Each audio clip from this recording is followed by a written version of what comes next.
Assalamualaikum warahmatullahi wabarakatuh. Kami dari bareng 1, 2, 3. Assalamualaikum warahmatullahi wabarakatuh.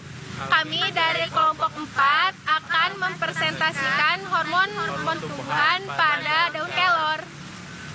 Saya Nia Setiawati. Saya Alga Ikal. Saya sama Luha. Staycation. Staycation. Stay tune. Dadah. Gini. Hormon tumbuhan atau yang disebut dengan fitohormon merupakan senyawa organik yang disintesis di bagian tertentu di suatu tumbuhan, kemudian ditranslokasikan ke bagian lain pada tumbuhan. Nah, sehingga zat pengatur tumbuhan ini merupakan senyawa organik yang mampu mendorong maupun menghambat suatu pertumbuhan dan juga perkembangan secara kualitatif.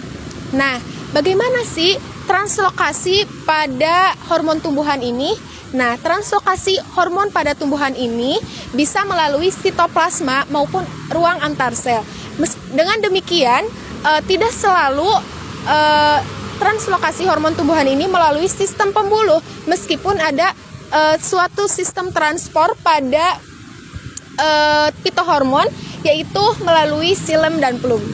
Dalam kehidupan bermasyarakat, banyak yang menyebutkan zat pengatur tumbuhan dengan istilah fitohormon atau hormon tumbuhan, kemudian nutrisi, kemudian vitamin. Padahal keempat sebutan tersebut itu berbeda. Pertama, zat pengatur tumbuh atau yang disebut dengan zat pengatur tumbuh. ZPT. Pertama, ada yang disebut dengan ZPT atau zat pengatur tumbuh, yang merupakan senyawa organik non-nutrisi pada tumbuhan yang aktif dalam merangsang, menghambat, dan juga mengubah suatu pertumbuhan dan perkembangan dengan konsentrasi yang rendah. Kedua, ada fitohormon atau yang disebut dengan hormon tumbuhan yang merupakan senyawa organik non-nutrisi yang diproduksi pada bagian tertentu, kemudian ditranslokasikan pada bagian lain dan memberikan respon baik secara respon khusus, baik secara fisiologis, morfologis, dan juga biokimia. Yang ketiga ada nutrisi. Nutrisi merupakan unsur senyawa kimia yang diperlukan oleh suatu tumbuhan untuk proses metabolisme dan juga pertumbuhan. Vitamin adalah senyawa organik yang diperoleh dari bagian tertentu oleh suatu tumbuhan dan bekerja aktif di bagian tersebut dengan jumlah yang kecil. Hormon pada tumbuhan dapat digolongkan menjadi 2 golongan. Yang pertama ada golongan yang dapat memicu pertumbuhan, misalnya auksin, sitokinin, giberelin, dan etilen. Lalu yang kedua ada golongan yang dapat menghambat pertumbuhan, misalnya asam abisiasat. Selain itu, terdapat pula hormon yang berfungsi sebagai atau berperan sebagai alat komunikasi pada tumbuhan. Contohnya yaitu asam jasmonat. Penelitian terbaru telah menemukan zat aktif yang dapat digolongkan ke dalam golongan zat penghambat pertumbuhan. Misalnya spermidin dan putrescinae. Hormon memiliki ciri-ciri sebagai berikut.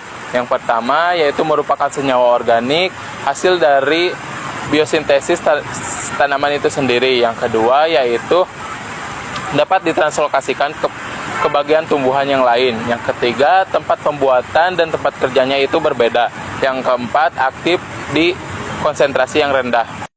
Oleh karena itu, dapat disimpulkan bahwa setiap respon yang diberikan dari jenis fitohormon itu berbeda-beda, tergantung pada spesies tanaman, bagian tanaman, fase perkembangan tanaman, serta interaksi antara jenis fitohormon lainnya dan faktor lingkungan. Oleh hal itu, sesuai dengan perkataan seorang ahli fisiologi tumbuhan yang menyatakan bahwa jika suatu jaringan direaksikan dengan zat kimia yang sama, maka akan menghasilkan respon yang berbeda-beda, tergantung pada jenis jaringan tersebut. Tanaman kelor memiliki beberapa hormon tumbuhan, yaitu hormon sitokinin dan juga hormon zeatin. Hormon sitokinin merupakan hormon yang dapat membantu proses pertumbuhan sel, pembelahan sel, pertumbuhan sel baru, dan juga dapat menunda penuaan sel. Sitokinin merupakan senyawa yang memiliki struktur mirip seperti adenin yang dapat memacu pembelahan sel. Jika dilihat dari struktur kimianya, adenin memiliki rantai yang kaya akan karbon dan juga hidrogen yang menempel pada dinding nitrogen di puncak cincin purinnya. Dasar sitokinin yaitu 6 aminopurin atau yang disebut dengan adenin. Adenin merupakan penentu aktivitas dari semua jenis sitokinin. Semua jenis sitokinin dapat ditemukan dalam bentuk bebas ataupun sebagai nukleosida yang memiliki gugus ribosa pada atom nitrogen di nomor 9.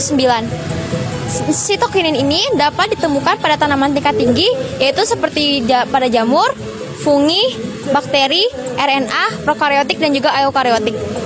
Sitokinin ini juga dapat ditemukan pada embrio, akar, dan juga buah. Apa sih fungsi hormon sitokinin?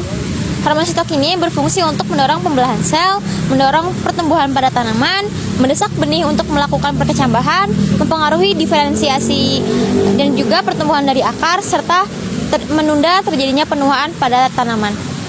Menurut penelitian Rahmanto 2017, pada tanaman kelor terkandung zeatin sekiranya 5 sampai dengan 200 ml per gram daun. Zeatin merupakan salah satu hormon sitokinin yang dapat memacu terjadinya pembelahan sel, pertumbuhan sel baru pada tanaman. Leta merupakan orang pertama yang berhasil menemukan zeatin atau sitokinin yang diisolasi dan juga diidentifikasi berdasarkan pada biji jagung yang masih muda. Zeatin paling sering ataupun paling banyak ditemukan pada tanaman jagung. Berdasarkan penelitian yang kami dapatkan, yaitu dari penelitian Rahman 2017, penelitian Tristan 2013, penelitian Hartati dan juga Safira 2022, dan juga penelitian Ezra 2021, terdapat kesamaan hasil, yaitu bahwa pada tanaman kelor ini terdapat hormon yang dapat membantu pembelahan sel, yaitu salah satunya adalah hormon sitokinin yang berfungsi untuk menginduksi pembelahan sel dan juga menginduksi pembentukan tunas. Jenis pertumbuhan pada tumbuhan yaitu auksin, sitokinin, giberelin, asam absitat, dan etilen. Jenis hormon pertumbuhan pada tumbuhan daun kelor terdiri dari auksin, berfungsi merangsang pemanjangan pembentukan akar dan diferensi jaringan, sitokinin mempercepat pembelahan sel dan pertumbuhan tunas serta menghambat penuaan daun. Giberelin berfungsi memacu pemanjangan batang, pembungaan, dan perkecambahan biji. Asam absitat berfungsi mengatur pematangan buah, pembungaan, dan respon terhadap stres lingkungan. Yang terakhir, etilen berfungsi mengatur pematangan buah, pembungaan, dan respon terhadap stres. 3. Peran hormon tumbuhan, auksin dan giberelin bekerja untuk meningkatkan panjang sel dan pertumbuhan batang daun kelor. Auksin mempromosikan pembentukan akar, sementara sitokinin mendorong pertumbuhan tunas baru.